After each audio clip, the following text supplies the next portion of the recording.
Pakistani cricket team उस 5 star में आके रुके थे। अच्छा, उसके साथ एक दो और टीम भी थी, इंग्लैंड की थी और आई थिंक न्यूजीलैंड भी थी, जिसमें मैं जिम कर रहा था। And I am talking about last month, सही है ना, जो लास्ट मंथ जो मेरा कराची विजिट हुआ, तो मैं ज़ाहिर जिम के बगैर तो नहीं रह सकती, तो जिमिंग भी करनी थी।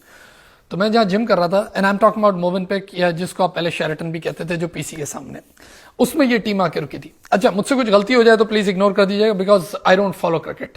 लेकिन मुझे पता है इंग्लैंड की टीम थी और शायद न्यूजीलैंड की थी, क्योंकि मैं तो पुराने वक्त की बातें करता हूँ क्रिकेट की, जब वसीम वकार और ये लोग होते थे। उसके बाद तो मैं देखता ही नहीं हूँ क्रिकेट, ना मुझे कुछ पता है। इस तरह क्रिकेटर चल भी रहे होते थे वो इंग्लैंड के या ये सब, इवन पाकिस्तान के भी, मैं किसी को पहचानता नहीं था, सही है ना। लोग बोल रहे थे एक क्रिकेटर है वो। खैर एनीवेज, मैं आपको थोड़ा फीडबैक दूं कि क्या मसाइल थे, है ना, जो मसाइल ही थे, सीधी बात है। देखिए, मेरे साथ 2 दफा ये वाकया हुआ। सबसे पहली चीज तो मैंने ये देखी कि इतना प्रोटोकॉल, इतनी सिक्योरिटी अपनी ये जो बाहर की टीम है, शायद ये अपनी टीम के लिए थी कि इनके लिए थी, इतनी सिक्योरिटी कि बाकायदा मोवेनपिक बंद ही पड़ा था। यानी जो आम लोगों की कोई बिजनेस मीटिंग्स हो या कोई किसी ने खाना खाने जाना है, व्हाटएवर, उसकी मेन एंट्रेंस तो बंद थी। अच्छा, जो हम लोग जिम करते हैं और हम जो क्लब के मेंबर होते हैं, हमारी एंट्रेंस और हमारी पार्किंग सेपरेट होती है हमेशा से, सही है ना। यानी मैं जब पहले कराची में रहता भी था, तब भी मैं यहाँ मोवेनपिक जाता था या उससे पहले मैरियट जाता था, तो एक अरसे से मैं ये देख रहा हूँ 10-12 साल से कि हमारी पार्किंग सेपरेट होती है, क्योंकि डेली बेसिस पे हम चार्जेस नहीं दे सकते। जब मोवेनपिक जाते हैं तो 100-200-300 रुपए चार्जेस होते हैं, तो हमारे लिए एक सेपरेट गेट है पीछे की तरफ जाके, जो उसके मेरा ख्याल है कमिश्नर हाउस के साथ वाला है, सही ना, कराची जिमखाना के सामने वाला गेट, वो हमारे लिए सेपरेट है कि भाई उधर आके मेंबर्स अपनी गाड़ियां पार्क करें और वहीं से वो पीछे से जाते हैं और जिम करके अपना आ जाते हैं। अच्छा, मेरे साथ एक दफा क्या हुआ, एक सबसे पहली चीज तो इन्होंने क्या की, वो ये की कि टाइमिंग्स ही बदल दी। यानी ये हमारे लिए होता है राइट फ्रॉम अर्ली मॉर्निंग 6 या 7 इन द मॉर्निंग, और रात तक होता है 10-11 बजे तक। Any time we can come and we can enjoy. ज़ाहिर है मेंबर है, पैसे देते हैं, पैसे भी महीने के 30-40 हज़ार रुपए लेते हैं।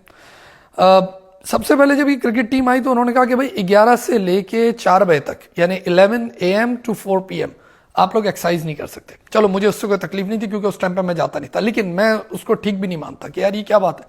बोला नहीं, इस टाइम पे क्रिकेटर जो है वो एक्सरसाइज करते हैं। अजीब सी बात हो गई यार, वो आके वो फिटनेस करते हैं या स्विमिंग करते हैं, व्हाटएवर, यानी टाइमिंग इस तरह लगाते। बड़ी अजीब सी ये मुझे बात लगी। अंदर सिक्योरिटी अपनी जगह बहुत सारी।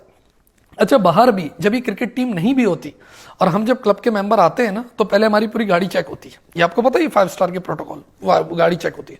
फिर हमारा बैग स्कैन होता है आगे जाके, फिर उसके बाद हम खुद पूरे स्कैन होते हैं, सब कुछ। यानी इतनी सिक्योरिटी के बावजूद उन्होंने टाइमिंग एक लगा दी थी। ये तो मुझे बिल्कुल गलत लगा कि यार, और मैं उनसे बार बार कहता भी रहता था कि यार तुम क्लब वालों, अच्छा उस टाइम मैं ऐसे मजाकन भी कहता था या वैसे सीरियस भी शायद मैं कह देता था कि मैंने कहा लड़के खेलते तो है नहीं, तुम साले हम लोग को, जो क्लब के मेंबर तुम लोग को पैसे दे रहे हैं, उनको तुम लोग टाइमिंग तुम लोगों ने चेंज कर दी। खैर मैं उस टाइम पे जाता नहीं था तो मुझे उससे कुछ शिकायत नहीं, लेकिन 2 वाकयात मेरे साथ ऐसे हुए। एक तो ये हुआ कि एक दफा मैं मुस्तफा के बगैर गया था, सही है ना, और मैंने आप लोगों को पहले ही बताया कि मैं कराची में नॉर्मल ड्राइव करता हूँ, तो मैं शायद छोटी गाड़ी में चला गया था। अच्छा, छोटी गाड़ी से मुराद होंडा सिविक को छोटी गाड़ी समझ रहे हैं, क्योंकि वहां जो मेंबर्स आते हैं वो बिजनेस कम्युनिटी आती है, तो बड़ी बड़ी गाड़ियां लेके आ रहे होते हैं, तो अमूमन डेली बड़ी गाड़ी होती थी। तो एक दिन मैं इस तरह गया, आप यकीन करें कि जब मैंने गाड़ी वहां एंटर करने गया ना, तो उन्होंने कहा नहीं ये गाड़ी नहीं आ सकती, यानी इसको भगाओ, यानी ये इधर से कोई नहीं आ सकता। उसने मेरी शक्ल नहीं देखी, उसने ऐसे ही मुझे भगाने। अरे अच्छा, अब बेचारा कोई सीधा साधा आदमी होता तो चला भी जाता, मैं इतना सीधा हूं नहीं। तो मैंने कहा क्यों भाई, मैंने कहा उसको बुलाया, मैंने कहा क्या हुआ।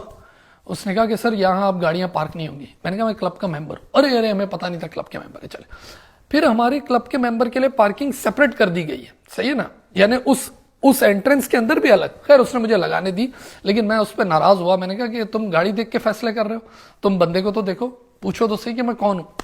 दूसरी दफा फिर मेरे साथ ये हुआ कि इत्तेफाक से फिर मैं आ रहा था और उस वक्त कोई सिक्योरिटी का बंदा खड़ा था, क्योंकि रेंजर्स और इनकी सिक्योरिटी भी होती है। उस बंदे ने मुझे पहले ही मना कर दिया, बोला नहीं। खैर मैंने तो उसकी सुनी नहीं जरा भी, और मुझे पता था कि इस बेचारे को पता नहीं, इसको तो खड़ा कर दिया है कि यार इधर किसी भी गाड़ी को नहीं आने देना।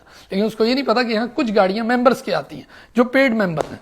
खैर मैं आगे गाड़ी लेके गया और मैंने फिर उसको बोला, मैंने कहा तुम इनको समझाओ तो सही सबको कि यार हम क्लब के मेंबर हैं। यानी बताने का मकसद ये है कि इतना, यानी इंग्लैंड की, न्यूजीलैंड की सब। अच्छा, मैं जब ये जिक्र लोगों से कर रहा था तो लोगों ने कहा कि भाई आपको क्या बताएं कि यहाँ पूरे रोड ब्लॉक कर देते हैं। जब मेरे साथ एक दफा भी ऐसा नहीं हुआ, मैं आपसे इमोशनल वोट नहीं लेना चाहता कोई मजलूमियत का, मुझे ये 2 बातें बुरी लगी थी, सही है ना, वो भी मेरे साथ हुई तो मुझे पता चला कि यार इतना वो। तो उन्होंने बोला कि मुझे मुस्तफा ही बता रहा था कि कभी कभार टीम जब निकल रही होती है तो ना वो आपको क्लब के अंदर जाने देते हैं ना बाहर जाने देते हैं। यानी अगर आप गाड़ी में बैठ गए तो कि भाई अब सारे रोड ब्लॉक, और बोला 1-1, 2-2 घंटे लोगों को बैठना पड़ता है। सवाल ये है कि यार मैं मानता हूँ मेहमान की बड़ी इज्जत करनी चाहिए, सिक्योरिटी की बातें अपनी जगह। मैं खुद वीआईपी और जो आपके घर पे कोई आए या कोई चीज़ तो उसको ज़ाहिर प्रोटोकॉल हम लोग भी देते हैं, मेहमानों की इज्जत करते हैं, लेकिन उस मेहमानों के चक्कर में मेज़बान का तो बड़ा गर्क ना कर दो। ये तो मैं सिर्फ अपनी बात कर रहा हूँ, वो भी मैं ऐसे प्रॉब्लम आपको बता रहा हूँ जो कि प्रॉब्लम नहीं है, लेकिन ज़ाहिर मैं राइट्स वॉल्यूशन की बात कर रहा हूँ इसलिए मैं बोल रहा हूँ, वरना एक बेचारे आम आदमी को कितना प्रॉब्लम ये देते होंगे। तो भाई आप ठीक है क्रिकेट खेलते हो बहुत अच्छा है, लेकिन ऐसा 5 स्टार कहीं शहर के बाहर बनाओ ना, जबरदस्त हेलीपैड भी बनाओ, इनको हेलीकॉप्टर में लेके आओ, फिर इनको क्रिकेट स्टेडियम में उतारो, उसके बाद आप लोग क्रिकेट खेलें। हमें तो बड़ा मजा आएगा यार, खेलते रहो, सही है, हम तो चाहते हैं कि लोग क्रिकेट खेलें। या अगर 5 स्टार होटल नहीं बना सकते तो कोई 5 स्टार घर बना लो कोई दूर, लेकिन शहर से बाहर सुपर हाईवे कहीं, और वहीं से हेलीकॉप्टर उड़े और इधर लेके आए इनको, वहीं अच्छे अच्छे खाने दो, इनके बार मसाज सारी चीजें उधर ही होनी चाहिए, इनकी फिटनेस। पूरा शहर के बीचों बीच उसको पूरा ब्लॉक कर देना, रोड को ब्लॉक कर देना, सारी चीजें। क्योंकि अभी एक स्कूल ऑफ थॉट ये सोचेगी कि सर एक तो क्रिकेटर आए और आप ये बात कर रहे हैं। भाई क्रिकेटर आए, हम तो वेलकम कर रहे हैं क्रिकेटर को, हम तो मना नहीं कर रहे। क्रिकेटर क्या आए, फुटबॉलर आए, बेसबॉल बास्केटबॉल सब कुछ आए, स्टार्स आए, मीडिया आए, फॉरेन इन्वेस्टमेंट आए, सब कुछ आए, तो कह रहे हैं। लेकिन मेहमान के चक्कर में होस्ट को तो ना भूल जाओ, और होस्ट यानी हमारे ख्याल तो कर लो, हम तो मेंबर थे, मेंबर के अलावा जो आम आदमी है, गाड़ियां चला रहे हैं, बाइक पे हैं, जॉब पे जा रहे हैं, एक अजीब माहौल हुआ था। और उस वक्त शायद इन लड़कों की परफॉर्मेंस भी अच्छी नहीं थी, तो सब मेरे साथ एग्री भी कर रहे थे, लेकिन आपको पता है थोड़े दिनों में ही फिर शायद परफॉर्मेंस अच्छी हो गई थी। और हमारे क्रिकेटर्स का तो वैसे ही बेचारों का ये बदकिस्मती बोले कि जरा सी देर में उनको अच्छा दिखा देते हैं, जरा सी देर में बुरा दिखा देते हैं। फिर वो जो क्रिकेट है वो भी based on Karachi, based on Punjab, उस पर चल रहा होता है कि कराची का लड़का और ये फलाना। खैर मुझे इतना सब पता तो नहीं है, लेकिन फेसबुक पे आप देख रहे हो तो ये सारी चीजें चल रही है। कहने का मकसद यही है कि भाई इन सब चीजों का एक सिस्टम होना चाहिए। और इंग्लैंड और न्यूजीलैंड की टीम, इन बेचारों को अपने मुल्क में इतना प्रोटोकॉल नहीं मिला होगा जो ये हाल थी। ये तो मैं आपको सिर्फ बाहर की सिक्योरिटी बता रहा हूं, ये तो मोटी बातें बता रहा हूं। अंदर तो जो हाल था, लोग ही लोग खड़े थे भाई, कोई उनके करीब नहीं जा सकता, कुछ नहीं हो सकता। आप स्विमिंग कर रहे हो तो स्विमिंग के पास कोई खड़ा है, तो एक एक बंदे के साथ जैसे सिक्योरिटी चले जा रही है, सही है ना।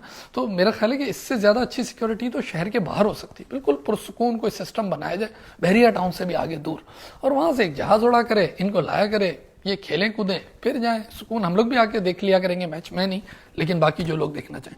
लेकिन ओवरऑल यानी मैं बहुत ज्यादा डिससेटिस्फाई था, क्योंकि ये डिस्क्रिमिनेशन पे, ये डिस्क्रिमिनेशन ही लगी। और स्पेशली इन डिस्क्रिमिनेशन में दूसरी डिस्क्रिमिनेशन भी खुल गई ना, कि जी वो गाड़ी अगर छोटी है तो वो बाहर से ही आपको देखने को भी तैयार नहीं है, बात करने को तैयार नहीं, यानी दूर से उसको समझ ही नहीं आ रहा जब तक आगे जाके उसको बताओ नहीं कि भाई मैं क्लब का मेंबर हूं, और उसको झाड़ो नहीं थोड़ा, क्योंकि फिर आपको जरा स्टाइल में झाड़ना होता है ना।